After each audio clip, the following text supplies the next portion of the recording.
शुरू अल्लाह के नाम से जो बड़ा मेहरबान नहायत रहम करने वाला है। अस्सलामु अलैकुम वरहमतुल्लाहि वबरकातुह। आज की इस वीडियो में मैं लेके आया हूँ ऑब्जेक्ट ओरिएंटेड सॉफ्टवेयर इंजीनियरिंग का पास्ट पेपर सॉल्यूशन।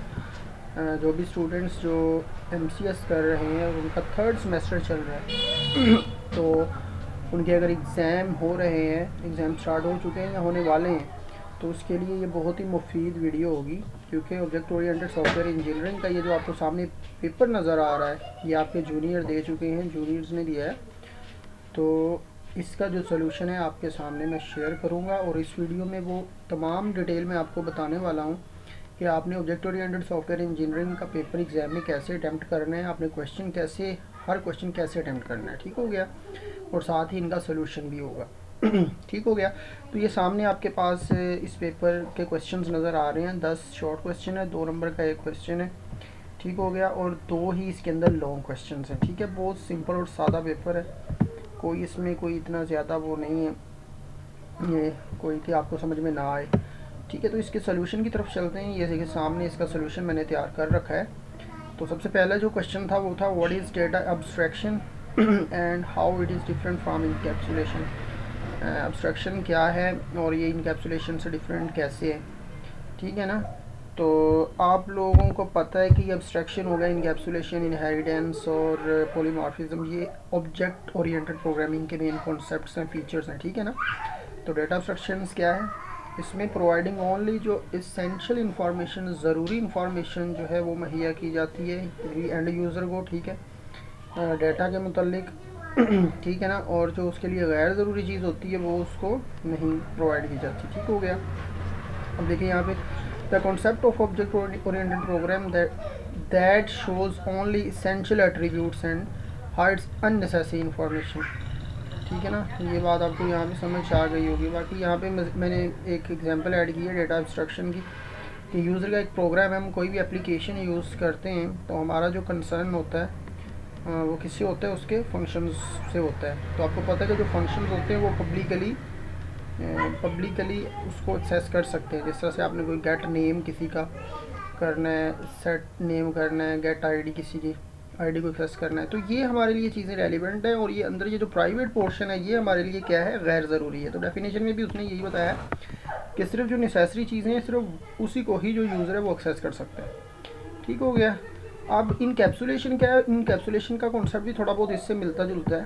ठीक है ना, कि abstraction is the method of hiding unwanted information where encapsulation is the method to hide the data. इसमें डाटा को क्या कर दिया जाता है, हाइड, यानी कि डाटा को हाइड करना, ये क्या कहलाता है, इनकैप्सुलेशन कहलाता है। इन अ सिंगल एंटिटी और unit along with the method to protect information from the outside. ठीक हो गया, यकीनन आपको समझ में आया होगा। अब यहाँ पे देखिए कैलकुलेटर की एग्जांपल देखी दी हुई है, तो इसमें देखिए कि इनकैप्सुलेशन कहता है फॉर द मैथमेटिकल इक्वेशन। कोई भी एक मैथमेटिकली इक्वेशन है, जब उसको हम सॉल्व करते हैं, shown in the figure assume that complex functions are required. कहता है इसके अंदर क्या होता है, कुछ कम्प्लेक्स फंक्शंस होते हैं, but I and we obtain result for it.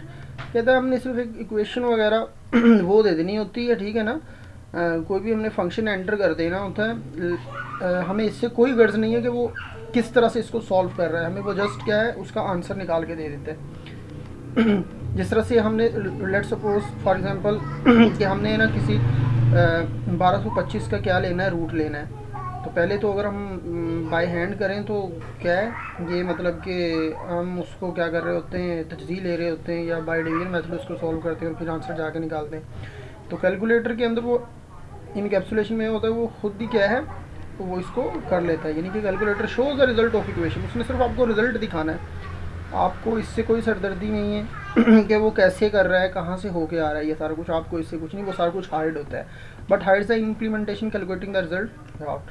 ठीक है, ये आपका इनकैप्सुलेशन हो गया। अब एब्स्ट्रैक्शन कैलकुलेटर में कहाँ पे देखने में मिलती है, the calculator shows in the figure has to be powered by a battery. अब जाहिर सी बात है कि जो कैलकुलेटर है इसके पीछे एक इलेक्ट्रिक कोई ना कोई सोर्स है ना, जिसकी वजह से ये कैलकुलेटर चल रहा है। तो अब कोई भी एक आप क्वेश्चन सॉल्व करते हैं तो उसके लिए बैटरी की कंजम्पशन कितनी है, बैटरी आपकी कितनी मतलब कि लग रही है, उसके ऊपर कितनी इलेक्ट्रिसिटी यूज़ हो रही है, देखें वो भी उसका फैसला भी क्या है, कैलकुलेटर ही खुद ही अंदर कर रहा होता है। आपको भी उसकी टेंशन लेने की ज़रूरत नहीं, यानी कि how the battery module works, और वो बैटरी मॉड्यूल काम कैसे कर रहा है। For the calculator is not necessary to for the user who uses the calculator. ठीक हो गया। Using battery module along with other modules we use calculator, thus using abstraction encapsulation is perform. ठीक हो गया। तो ये हमारे पास ये पहला क्वेश्चन था, इसका आंसर मैंने ब्रीफ किया है यहाँ पे। वीडियो मेरे ख्याल में लंबी हो जाएगी, मुझे थोड़ा जल्दी चलना चाहिए। अब यहाँ पे बिटवीन एग्रीगेशन और कंपोजिशन का concept, aggregation relationship the association object, इसकी डायग्राम ही देख लें। यहाँ पे देखें, objects that independently with in the scope of a system. Composition relationship होता है वो विद इन द स्कोप होता है सिस्टम के। The associate objects can not exist independently with the scope of the system. In this objects are linked together, in this the linked object are independent of each other. ये ऊपर वाली जो मिसाल है ये जनाब वाली है अपना क्या कहते हैं उसे एग्रीगेशन की, और नीचे जो है ये कंपोजिशन की है। कंपोजिशन का मतलब क्या होता है कि इसमें देखें आप, एग्रीगेशन में क्या है कि देखें भाई कि object exist independently with in the scope of a system. हाँ ये देखिए कार जो है व्हील के बगैर चल सकती है, नहीं चल सकती ना, तो व्हील इसका क्या है, नेसेसरी पार्ट है। इसी तरह एक पर्सन के अंदर कौन कौन सी चीज़ें होती हैं, किन चीज़ों से मिलकर बना हुआ है, ब्रेन, हार्ट, लेग्स, ये इसकी मेन चीज़ें हैं, तभी आपकी इन तीन चीज़ों की कंपोजिशन है। ठीक हो गया। अब कहते हैं कि कम्युनिकेशन डायग्राम वो कौन सी कहलाती है, कोलैबोरेशन डायग्राम जो है, जो हमने पढ़ी थी लास्ट अटेम्प्ट में, उसके अंदर इंटरेक्शन डायग्राम के अंदर ही होती हैं एक कोलैबोरेशन, एक सीक्वेंस डायग्राम। तो उसमें जो कोलैबोरेशन डायग्राम है उसको हम कम्युनिकेशन डायग्राम कहते हैं। It is illustration of the relationship and interactions among software objects in the unified modelling language. ठीक हो गई है, इसको डायग्रामेटिकली यहाँ पे तो बताया हुआ है, आपको समझ में आ जाएगा। अब यहाँ पे बात आती है, अगला क्वेश्चन है, is the relationship has the relationship, is the relationship has the relation, is the relationship ये इनहेरिटेंस में होता है। The classes which inherit also known as the sub class और child classes. And the other hand has the relationship जो है, ये ऊपर जो हम कंपोजिशन पढ़ के आए हैं, ये उसके अंदर क्या है, एग्जिस्ट कर रहा होता है। ठीक हो गया। तो जिस तरह से आपने देखा था कि हैज़ अ रिलेशनशिप के अंदर कि उसमें क्या है, एक पर्सन है पर्सन जो है वो किन किन, person has a brain, person has a heart and person has a leg. तो ये कंपोजिशन के अंदर क्या होता है, एग्जिस्ट कर रहा होता है ये वाला रिलेशन। तो यहाँ पे इसका मज़ीद जो है, यहाँ पे इसका ये डिफरेंस बताया हुआ है। Super class is the relationship जो है इनहेरिटेंस में, क्लॉथिंग, बॉक्सर्स, शर्ट, ठीक है ना। और उधर से ये एक एग्जांपल दी हुई, इसको देखेंगे आपको इजीली अंडरस्टैंडिंग इसकी हो जाएगी। अब एसोसिएशन और डिपेंडेंसी में क्या फ़र्क है। एसोसिएशन क्या होता है, मिलाना। Almost always implies that one object has the other object as field, property, attribute, terminology is different.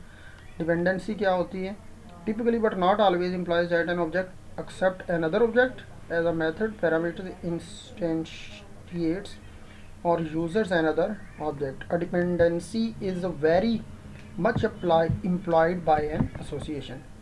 Inheritance, polymorphism, बहुत सिंपल कॉन्सेप्ट, पहले भी पढ़ते आए हैं, ये आपको आ जाएगा। सॉफ्टवेयर पोर्टेबिलिटी को देख लेते हैं। पोर्टेबिलिटी का मतलब क्या होता है, the portability is use same software in different, कोई भी एक सॉफ्टवेयर बनाया है ना, उसको टेस्ट करना, उसको चेक करना कि ये डिफरेंट इन्वायरमेंट, और उसका इन्वायरमेंट चेंज करें तो फिर वहाँ पे वो कैसे इंटरेक्ट करता है। ठीक हो गया। फिर उसके बाद ऑब्जेक्ट ओरिएंटेड का सिंपल मतलब क्या है, प्रोग्रामिंग लैंग्वेज है, सिस्टम और सॉफ्टवेयर मेथोडोलॉजी है, जिसको यूज़ करके क्या है, लॉजिकली ऑब्जेक्ट्स जो है वो बनाए जाते हैं। तो इसके नीचे एग्जांपल देख सकते हैं। डिज़ाइन पैटर्न क्या है, design patterns provide a standard terminologies are specific for particular scenario. ये कुछ हैं, सिंगलटन डिज़ाइन पैटर्न, और इसके अलावा signifies use of a single object, और developers familiar with the single design pattern will make use of single object and they can tell each other that program is following a singleton pattern.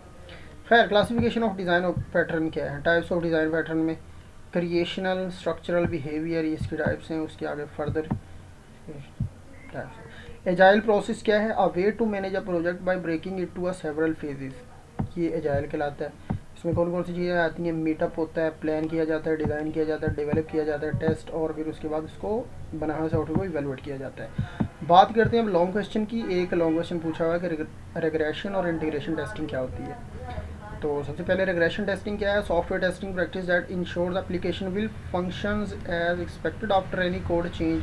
यानी कि जब कोई हम software बना लेते हैं तो सॉफ्टवेयर बनाने के बाद अगर हम दोबारा उसमें से कोई चीज़ नई अपडेट कराते हैं या उसमें किसी कोड में कोई चेंजिंग कराते हैं तो दोबारा से फिर उसको टेस्ट किया जाता है, ठीक है ना। या फॉर एग्जांपल कोई एक सॉफ्टवेयर हमारा काम कर रहा था, कोई उसके अंदर बग्स आ गए, ठीक है ना, करप्ट हो गया, उसने दोबारा उसमें मतलब कि इम्प्रूवमेंट करवाई, अपडेट्स करवाई या कोई कोड चेंज कराया, तो दोबारा फिर उसको चलाने के बाद उसकी क्या करना, उसकी एप्लीकेशन टेस्ट करना, ठीक है ना। वो एक्चुअली क्या कहलाता है, वो रिग्रेशन कहलाता है। Regression testing is responsible for overall stability. Regression testing जो है रिस्पॉन्सिबल जिम्मेदार होती है ओवरऑल स्टेबिलिटी और functionality that existing the feature. Regression testing is a type of testing. Regression testing जो है ये किस्म है टेस्टिंग की where you can verify that the changes made in the code base do not impact the existing software functionality. For example, these code changes could include adding new features, fixing bugs and updating a current feature. ठीक हो गया। Regression testing during, ये वही बातें हैं जो मैंने अभी बताई हैं। रिग्रेशन क्यों यूज़ किया जाता है रिग्रेशन टेस्टिंग, इसको आप देख सकते हैं, कोई इतनी बड़ी वो फिलॉसफी नहीं है। फिर आगे रिग्रेशन इंटीग्रेशन टेस्टिंग आ गया। इंटीग्रेशन टेस्टिंग क्या होती है, इसको हम integration and testing abbreviation INT भी कहते हैं। The phase in software testing in which individual software modules are combined and tested, जिसमें जो हर सॉफ्टवेयर के अंदर कुछ मॉड्यूल्स होते हैं ना, मॉड्यूल्स का कम्बिनेशन होता है सॉफ्टवेयर, तो हर मॉड्यूल्स को जब कंबाइन करके टेस्ट किया जाता है, ठीक है ना, तो वो आपकी कौन सी है, वो इंटीग्रेशन। देखिए नाम से पता चल रहा है, इंटीग्रेट का मतलब क्या, सम अप करना। Process of testing interface between two software units और मॉड्यूल। तो इसके अंदर भी आगे फर्दर अप्रोचेज हैं, test approach, big bang integration testing होगी, बॉटम अप इंटीग्रेशन टेस्टिंग होगी, टॉप डाउन हो गई। तो ये मिक्स्ड इंटीग्रेशन, इसको पढ़ेंगे तो आपको इजीली आप इसको कर लेंगे, कोई इशू नहीं है। दूसरा लॉन्ग क्वेश्चन जो पूछा हुआ है वो है सीक्वेंस डायग्राम क्या है। सीक्वेंस डायग्राम अभी मेरे ख्याल में मैंने लास्ट लेक्चर जो हुआ था वो इसी के ऊपर ही हुआ था कि sequence diagram shows the sequence of messages pass between bit, एक ऑब्जेक्ट्स के दरमियान में जो कम्युनिकेशन होती है, ठीक है ना, उसको रिप्रेजेंट करना, उसको दिखाना, ये आपका क्या कहलाता है, ये आपकी ये किस डायग्राम की बदौलत दिखाया जाता है, वो सीक्वेंस डायग्राम की बदौलत इसको शो करवाया जाता है, शो किया जाता है, ठीक है ना। For example life line in a sequence diagram for a banking scenario can represent a customer, bank teller और बैंक लाइन, ठीक है ना। तो आगे ये देखें, इसको देख सकते हैं आप।